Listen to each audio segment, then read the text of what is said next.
Of course, we're all reeling from this firestorm yesterday and possibly will go into today. A lot of us are asking many questions, and I don't think this is just one issue. I think it's a multiplicity of things happening with track and field and possibly other sports that we need to take a look at. But I believe with this situation, which is not new, we've always had athletes competing who's left Jamaica and competed for other countries. I think we need to ask why. I think the why must be looked at to fix the problem, or to make sure that it doesn't happen as often, because in this globalization, I believe that it's always going to happen with competitiveness. I believe, it is still an amateur sport. We still have the amateur status in track and field.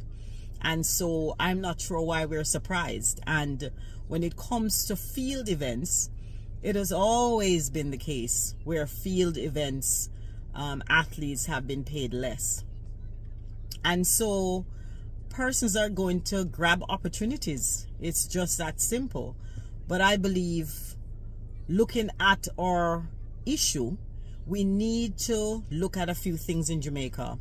What is it that we're doing? We say sports is big business, but is it big business here? Do we look at it as a big business? Do we value the sport, track and field?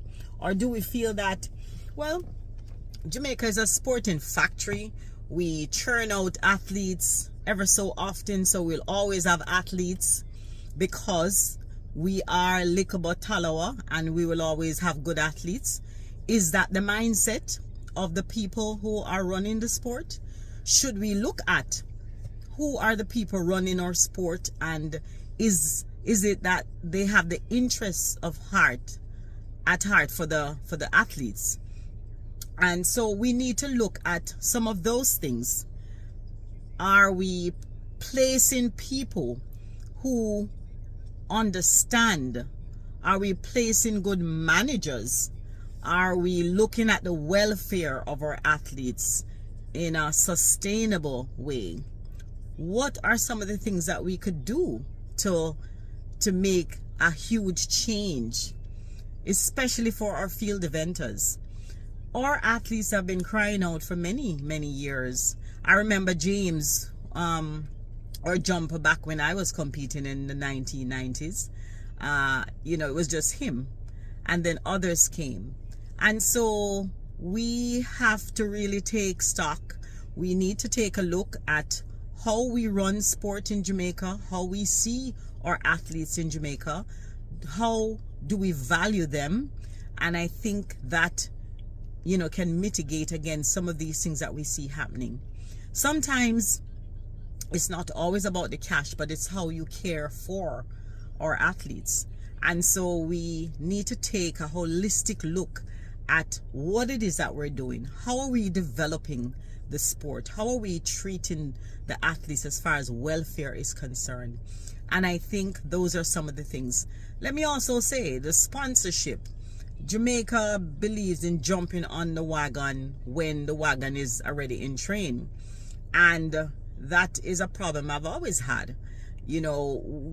Companies don't necessarily see sports as a big business and to use that as a tool to advertise their product until you become that star, which I guess is all over the world, is when people get endorsements. So I can understand that.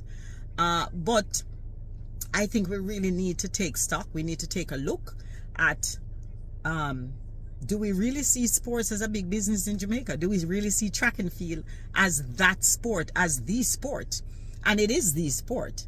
And do we take it serious enough to value the athletes who are competing and to give them the necessary tools in order for them to excel, to progress?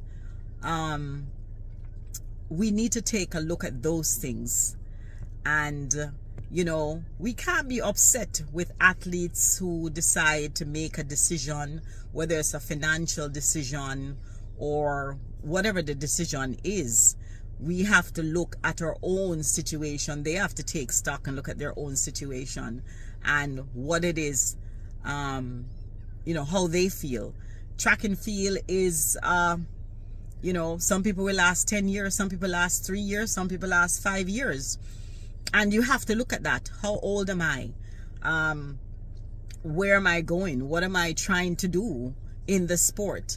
And so there are many questions. And so I think we shouldn't bash our athletes.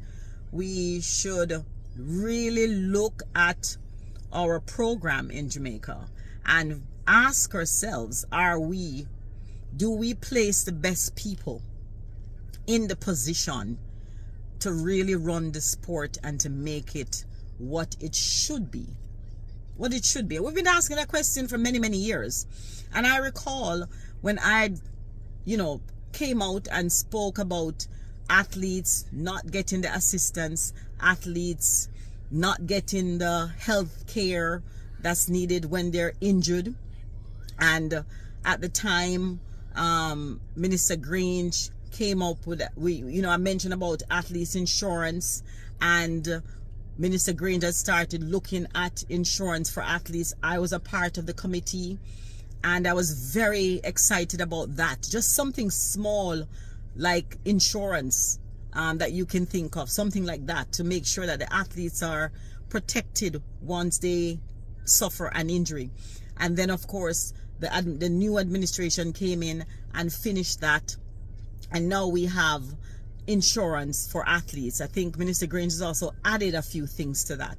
And so we really need to look at who are the people managing our athletes, who are the people looking out for athletes. Look at me, an Olympian, and I literally have to beg a ticket to go into the stadium or pay for a ticket to go into the stadium. When I look at the athletes in the United States of America, most of the athletes who competed with me during that time in the 1980s and 90s, they are traveling with the United States team. They are officials. They have different roles and functions. You know why? Because they understand the sport. They have been a part of the sport. And so we must ask ourselves, not that I want any position, but we must ask ourselves the question, do we have the right people in place?